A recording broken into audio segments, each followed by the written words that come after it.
Welcome to the CTOX podcast. This is the place to be if you're a technology leader navigating the fractional CTO landscape. I'm Marisa Brassfield, joined by Lior Weinstein, the visionary behind CTOX. Here, we cut through the noise to deliver actionable insights for CTOs at every stage, whether you're looking at your first five-figure client or actively building systems to scale. That's right. You'll learn principles, not just tactics, to transform your technical expertise into a thriving fractional practice. Let's dig in.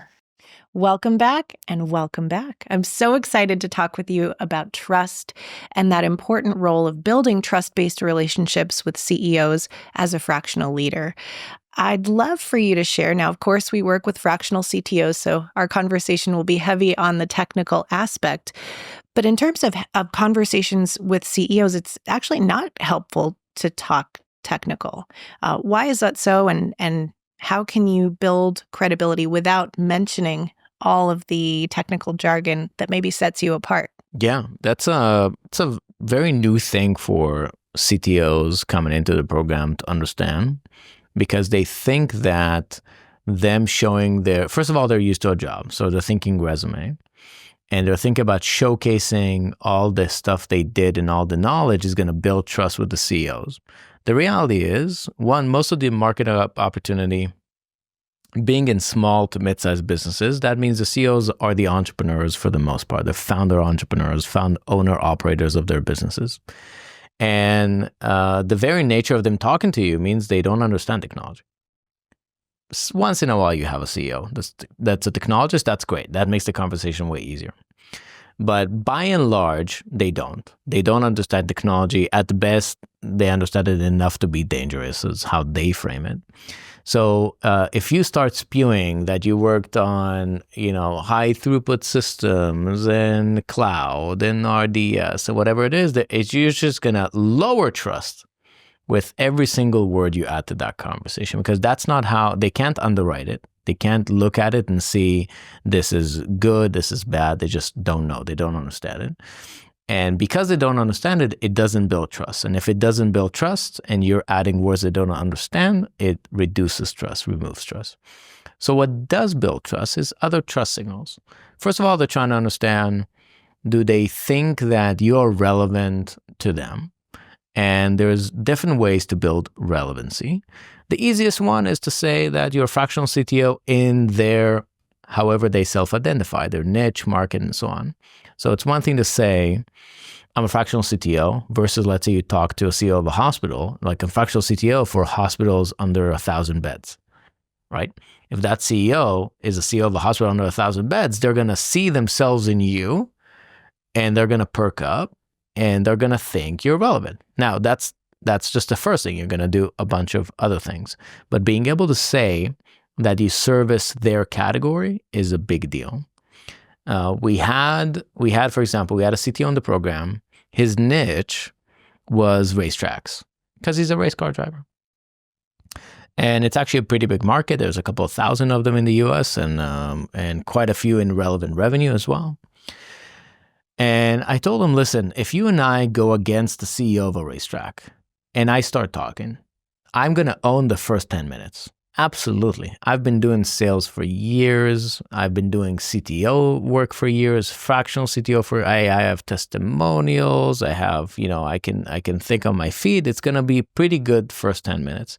As soon as you utter a single word in the race category, I know nothing about it, the CEO's attention is going to fall completely to you. Completely. Who do you think he's going to hire? He's going to hire the guy that, seems like he's confident, or is going to hire the guy that seems like he's in love with his market and actually understands it intimately? So that's also why we recommended the program, try to choose a niche that you love, because the trust is going to be there inherently, as opposed to you needing, quote unquote, build it. Right.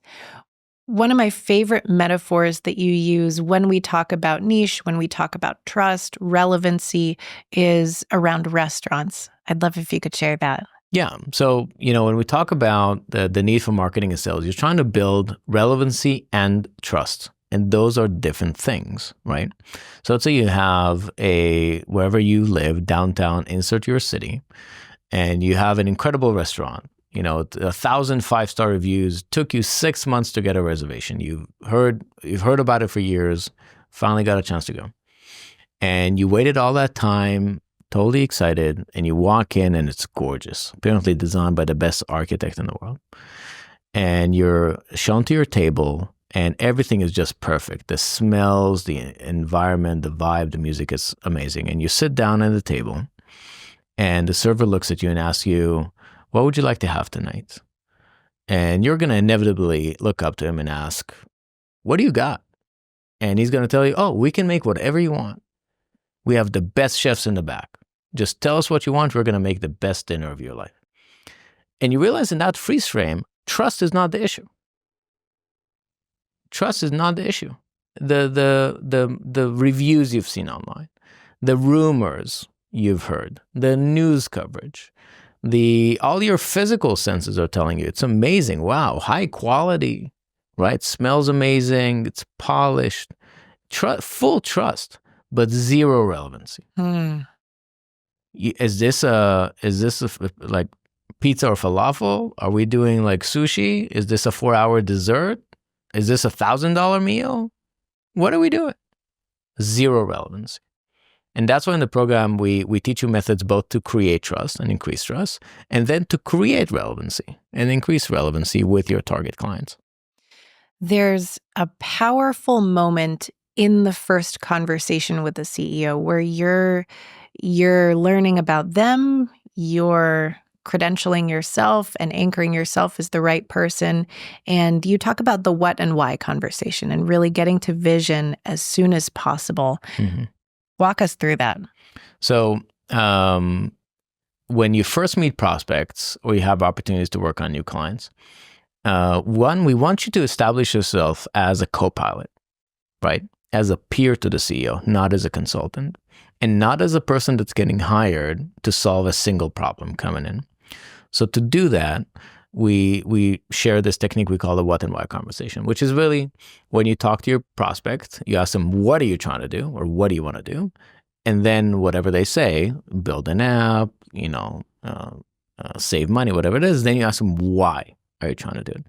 Why do we do that? And this is an iterative loop. This is kind of regressive. So what are you trying to do? Why are you trying to do it? And then they answer, and then why are you trying to do that? Eventually what happens is, because the context is business, you get into these two stages. One, you start talking about the big numbers and aspirations, right? Why do you want to hire this team to build this product? Why do you want to build that product? Because it's going to add another $2 million in revenue over next year. Why $2 million? Well, because I'm trying to sell the company in 3 years. Or it's going to, improve the other side of the business. It's going to add $50 million of enterprise value to the business, whatever it is. When you continue with the why, by the way, you get to the emotional aspects of why they're even like a CEO or building this company, why they're serving their customers. And what happens in that conversation, you're establishing yourself in the same vocabulary as your client thinks. Same words, which is super important to build the relevancy and trust between you.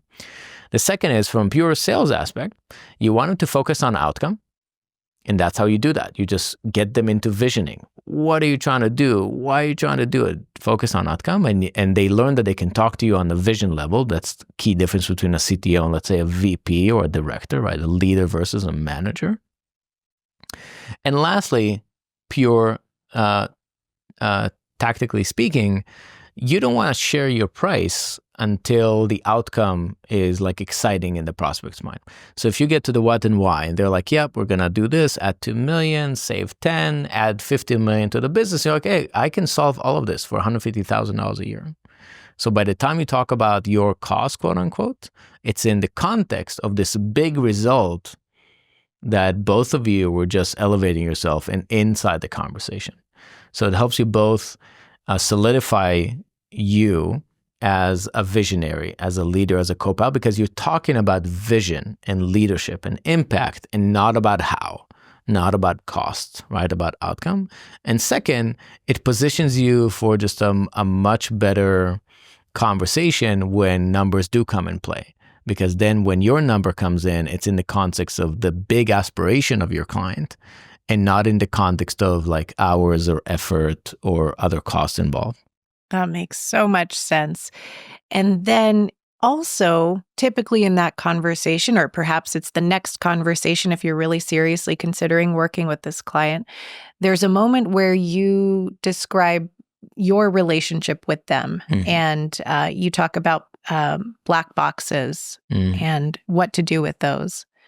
I tell them that, my job, the biggest value I can give them is I'm going to turn all the black boxes into glass boxes, make it transparent. Usually for most CEOs and clients, technology is this huge black box, and of course, in many cases, you're going to meet clients that were scarred by bad tech leadership, by bad tech vendors, which is really great because you can kind of be, flying as a savior. And they lose confidence because of it. And that's also why they have a negotiating mindset when it comes to technology, because generally their history is that this is a black box they don't understand. What they do understand is money. Yeah. So that's the variable they're trying to control. And once I come in and I start simplifying things for them, I start explaining to them in their words, like what's important, what's not important. How do we execute on projects? Do we build sprints? Do we use vendors? Whatever it is, it gives them confidence. As they get more confidence, their trust in you escalates, and then you can do more things. And then their vision gets bigger because of it. Because of the black boxes, it actually inhibits how big they think their business can get. And once I'm able to make it transparent for them, they get a bigger vision, and now they see you as a partner, and you have more things to do together. Makes sense. One of the values that we share is generosity and being leading with value. How does that look in your world? I mean, CTOs are frequently approached with requests, ideas, advice, new startups. How do you filter how you can be supportive and add value, and then who gets your time and attention as a client? In a few ways. First of all, certainly if it's a referral, it gets a different priority than somebody cold, reaching out to me. Because if it's a referral, I already know there's a certain filter that the person referring is probably not, thinking he's going to waste my time or be a bad person to communicate or collaborate with. I love helping. From my history, I learned that you just never know. Like I found myself helping people that, generally broke, had big aspirations as software, build software company, and I've helped them multiple times, different meetings. I didn't go ahead and build product for them, right? I don't take it to that level, but certainly transformative. But then 3 years later, they end up referring someone that's a huge relationship, a huge contract, and so on. So I truly believe in those kind of karma type events, that what goes around comes around, and what goes around comes around in spades. There's a few mechanical ways I protect my time. So one, when people book meetings with me, it doesn't matter actually with myself included, I use my calendar link. Because my calendar link is already blocked. One, it's synced with all of my clients' calendars. So I have an email with every client I work with, and everything is synced in, and all meetings are either priority or not, or busy or free, and so on. So it's already there. So I know that if I'm offering my time, it's not because or goes in priority for people that should get my time first, like my clients or my family, my employees. So one, I use that. So I basically have my calendar link, and it has 15 minutes with Lior or 50 minutes with Lior, and they can book. And I know that if they book it through that, I'm good. If it's a referral, that's very easy. If it's usually a cold reach out, I either offer like a 15, 30 minute, let's just talk and see what it is.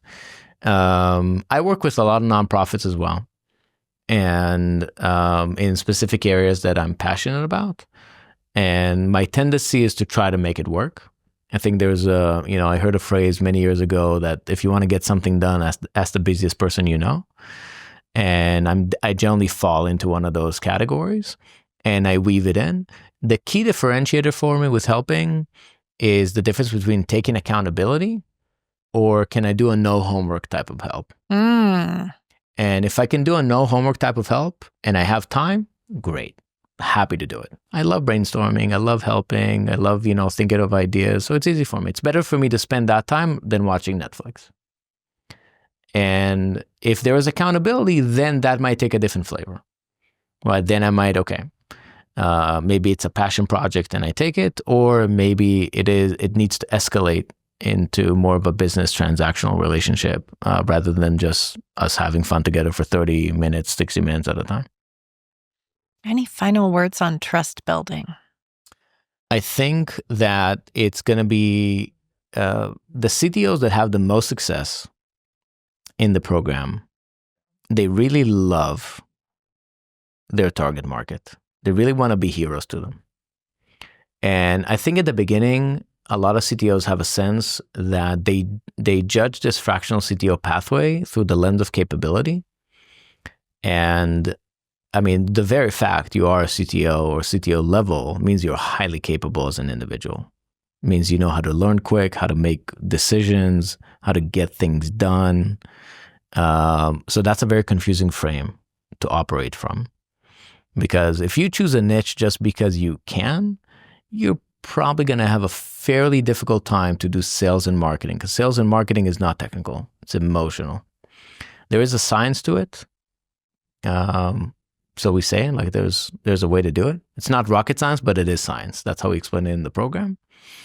You're going to have a much better time, much easier time if you actually like the people that you're working with and like their challenges and like their clients and like their employees, rather than not. Every once in a while, I get reminded of different niches that Lior doesn't love. For example, it's inevitable. Like every 2-3 years, I get pulled in somehow to the accounting space because it's very, number driven and automation, and and I've done a lot in it. And every time I go into it, then I'm like, I just don't like this. That's not where my spot is. I don't give the most value in those environments. So I think that's the best advice I can give you if you're listening to this. Truly think who you would love to just spend time with. And if you find that kind of a person, and maybe that comes instantly to you, like very organically, maybe you'll need to discover this. But once you do find it, trust building is going to be so much easier than using, technical ways to build trust. Oh, yeah. And, we hear a lot about thought leadership and social media, but something that we've been talking about is how potent communities have been in growing businesses, but also growing personally and growing our families. And I wonder if in a future episode, we'll talk more about the power of communities and how they can support us in getting where we want to go. Yeah, we should. It's the classic. If you want to go fast, go alone, go far, go together, right? Awesome. Looking forward to the conversation. That wraps up another episode of the CTOX podcast. We hope today's conversation gave you the tools and inspiration to advance your journey as a fractional CTO. And don't forget, if you want more in-depth support or to connect with our community of fellow fractional CTOs, visit us at ctox.com. Thanks for tuning in, and we'll catch you next time on the CTOX podcast.